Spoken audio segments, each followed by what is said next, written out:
Hi, I'm Mark. Welcome back to Foothill Paint Fabrication. Well, we're going to be working on the doors today, and we're going to get them prepped for epoxy, but not epoxy on the outside, only epoxy on the inside.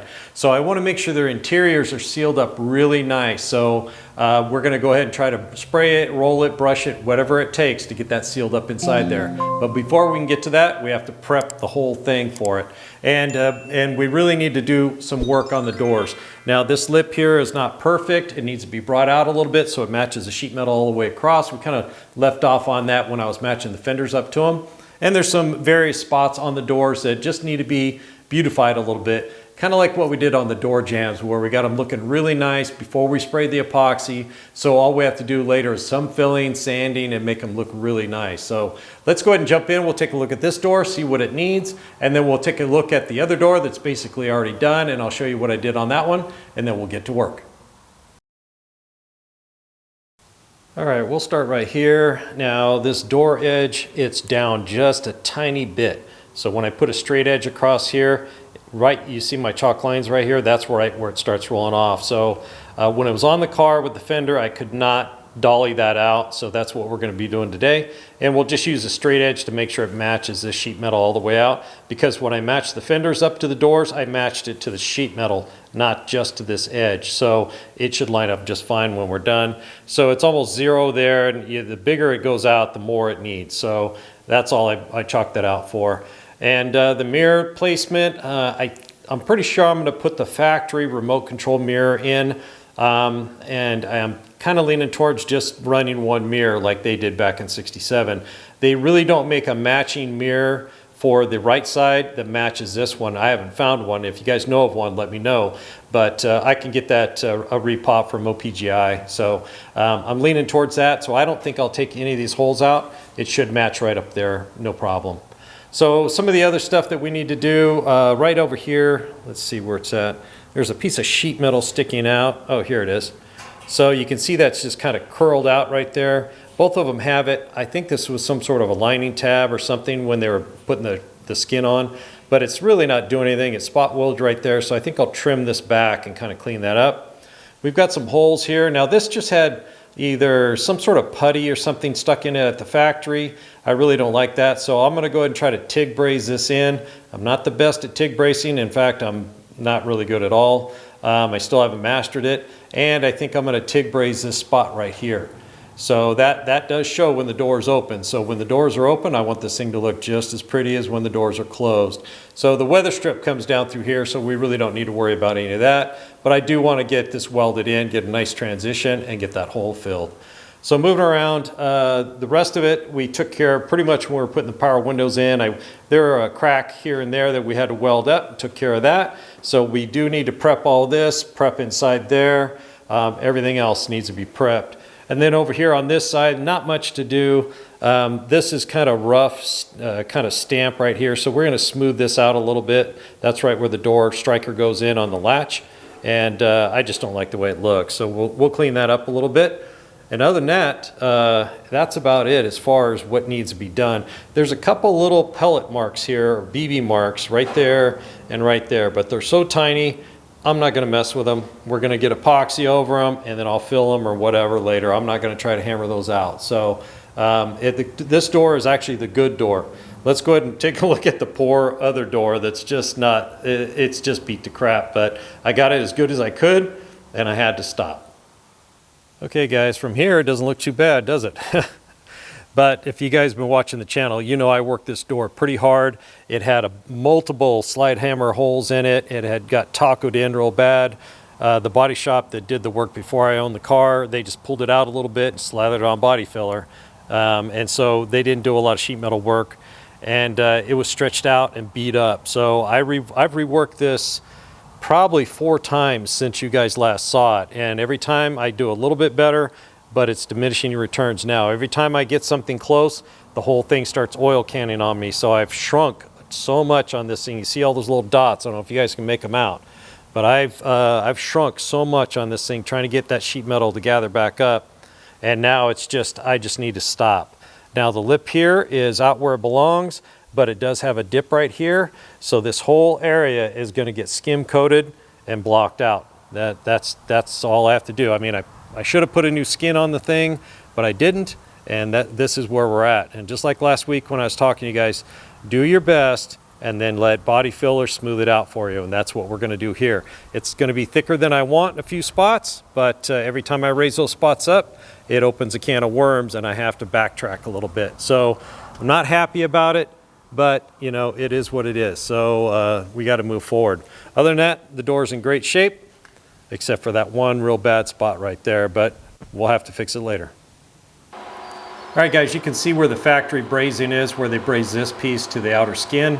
We're gonna go ahead and try to continue that. This all needs to be cleaned up anyways later. There's just kind of blobbed up over there. They just paint over it, they didn't care, but I do care. So I'm gonna do my best to try to TIG braze that in. Here we go. I'm not very good at it.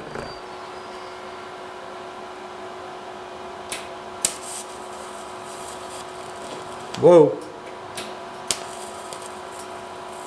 Sheet metal is thin.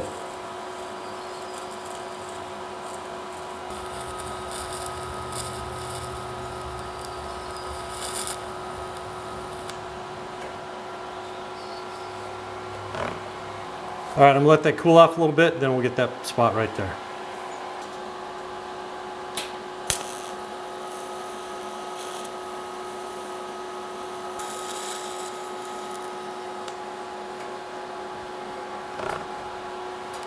All right, that didn't go too bad. Let's get the burr tool over here, clean it up, see how we did. All right.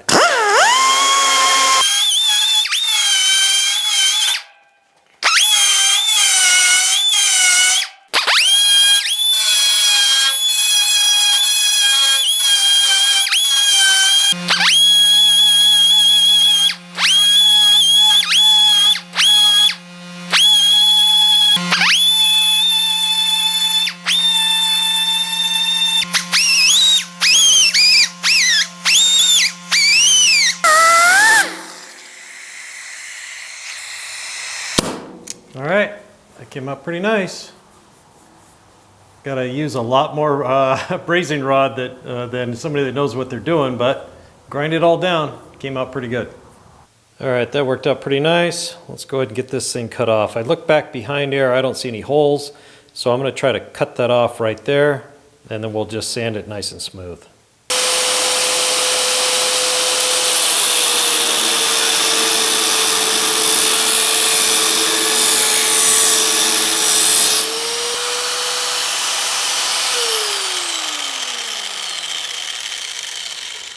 It's hot. Very hot. All right, let's get that sanded up.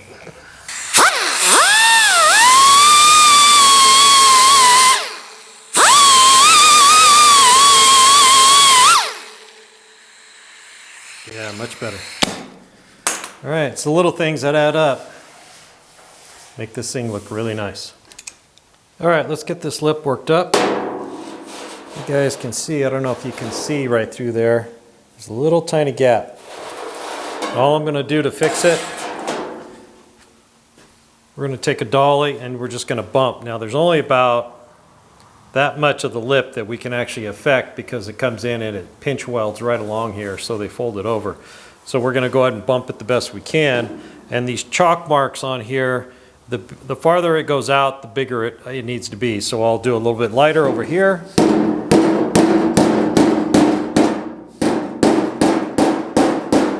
Just get more and more as we go.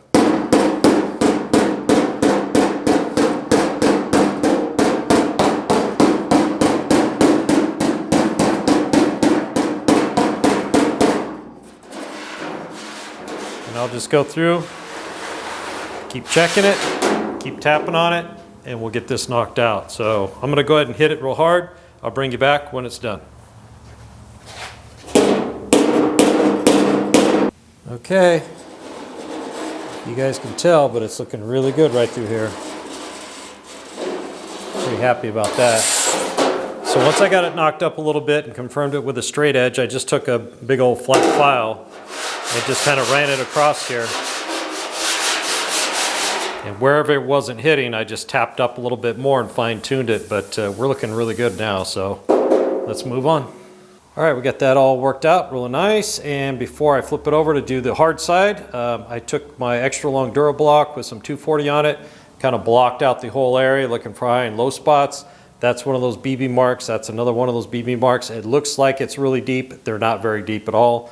And then I had a little crease right here, so I took my pointy body hammer, and just tapped on it until it finally smoothed back out. So we're looking pretty good all over. So I'm gonna wait and do this side at last. We have to do the crappy side first, and it's no fun. So let's flip it over and get to it. All right, guys, the easiest way to do this, just like I did the interior of the car, it's going to be the cup wire wheel. I'm just going to go over the whole thing. I'm not going to show you any, just a few seconds of it. You've seen it all before. The inside is a little tougher because you can't get inside there. So it's hand sanding with some 120 grit and a Scotch-Brite pad or a Duragold. So let me bust through this real quick, and then we'll take a look at it, and we'll hit it with some Duragold. And then this side should be done pretty easy. It just takes time. And then the inside is a lot of just cramming your hands through these sharp holes and trying to do the best you can.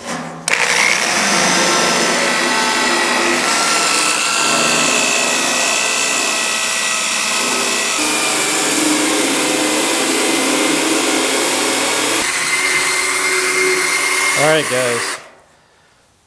That pretty much gets that all done. I actually did the inside as well. I took breaks from doing the top to reach inside there. It really chewed me up, so I kind of switched back and forth. But let me catch you up where we're at, and I think we're ready to flip this thing over and get the other side and get some epoxy going. All right, guys, that all cleaned up really nice, and I switched back and forth from out here and around there to the inside, back and forth, and just took some breaks in between. My hands were cramping up, and during that time I realized I hadn't drilled the holes and mounted the power lock actuators. So as you can see here, I just kind of lined it up with the button that goes up through the top there, and just kind of lined it up, drilled a couple holes, so when I tested it out, works great. So that's all done. And then when I was working this thing, I realized, well, you know what, this side over here needs some TIG brazing too.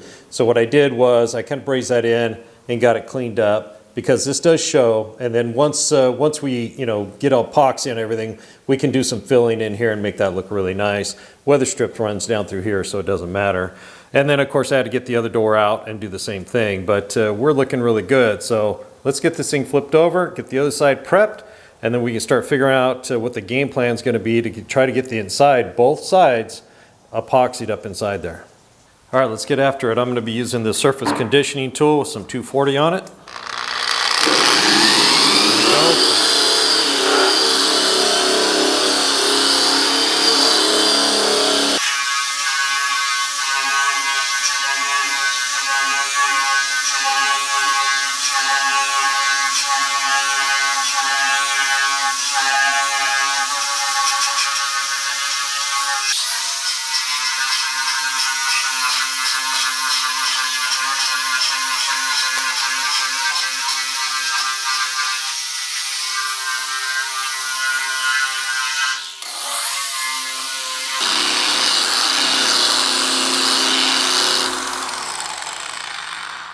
All right, this thing does a great job, but I'm seeing some stuff that I'm not liking. So I'm gonna take the DA with some 220, go over it real quick off camera, then we'll hit it with the Duragold on the drill, and I think we'll be just about done.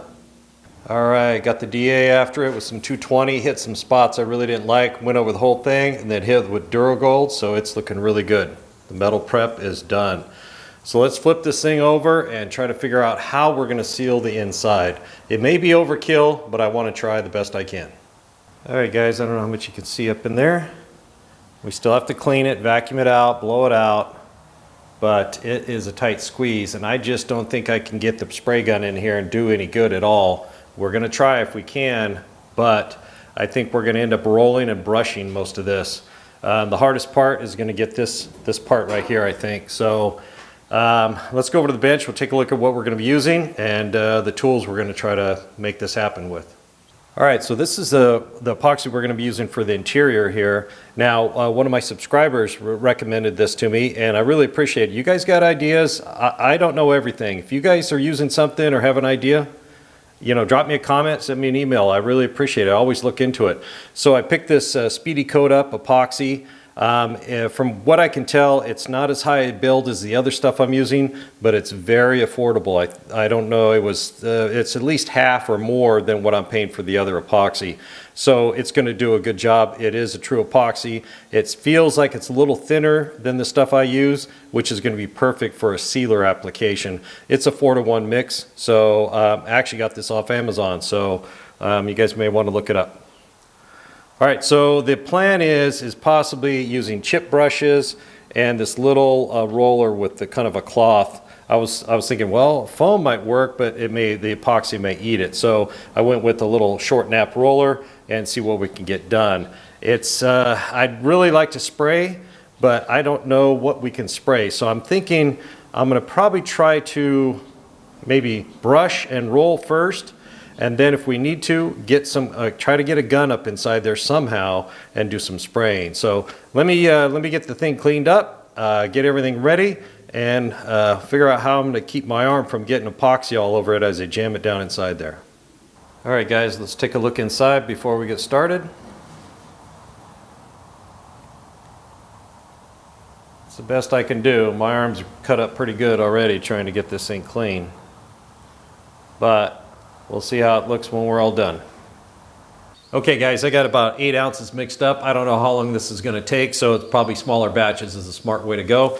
I've got some saran wrap or plastic wrap around my arms here, kind of taped on there on my gloves.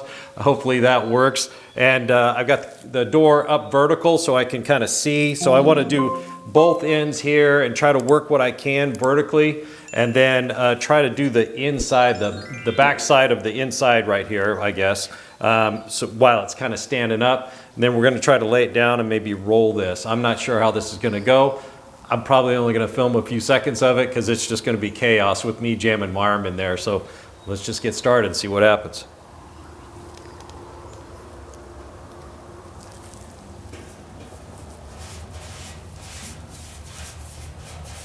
So far so good.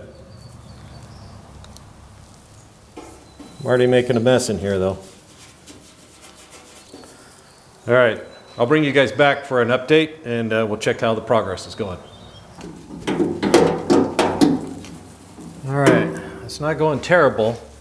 And I'll tell you what, I should have started with this roller because it is kicking butt here. So it's not easy, but I'm getting it done. I just finished the 8 ounces, so I'm gonna mix another batch up. I got about here on the other side, so I'm just gonna focus on getting this really good, the bottom, and then try to get this back and see how it turns out. Okay guys, I am done, and I got it all over me, even on my arm a little bit. I guess I didn't put the plastic high enough, but I think I got a pretty good coat. I'm gonna eat lunch, let this dry, and then we'll stick the camera in there and see how we did. I really have no idea. I did the best I could, so hopefully we got it good enough. All right guys, done with lunch. I peeled all the tape off, and looking at the tape, it looks like I got pretty good coverage, pretty good mill thickness, so I'm pretty happy. I don't know how well I did till we actually see the video of this camera, so I'm gonna go ahead and stick the GoPro in there, and we'll take a quick look around. Okay, so from what I can see, along where the hinges go, that all looks pretty good. Pretty happy with that. Along the bottom, the back side of the inner panel, I'm not too sure about. I did the best I could. Up underneath where the window scrapers go, I really had a hard time getting up inside there, but like I said, I did the best I could. Let's check the other side. Okay, if you can see down along where the latch goes and the door handle and everything, I think I got that all pretty good. So I'm pretty happy about that. The bottom, I try to seal that up really good because obviously that's where any debris or water would sit. And once again, then the back side of the inner panel, not sure how well that looks, but the panel, the skin itself came out really nice. I'm pretty happy about that. Got really good coverage on it, and I think it looks really good, so I'm pretty happy. Okay guys, that wrapped up this video on prepping the doors inside and out for epoxy and getting a really good coat. Actually, probably 2 coats of epoxy up inside there. I got one on me on the outside, but you know, it was well worth it.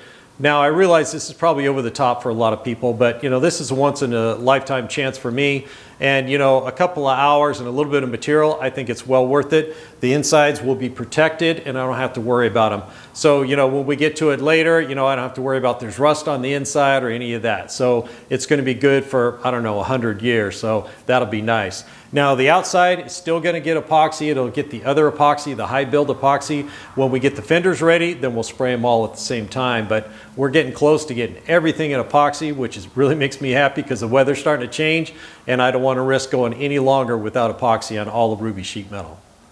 Thanks again for joining me here at Foothill Paint Fabrication. Don't forget to hit the like and subscribe button if you haven't already. Mash that bell and drop me a comment. I'd love to hear from you. We'll see you on the next one.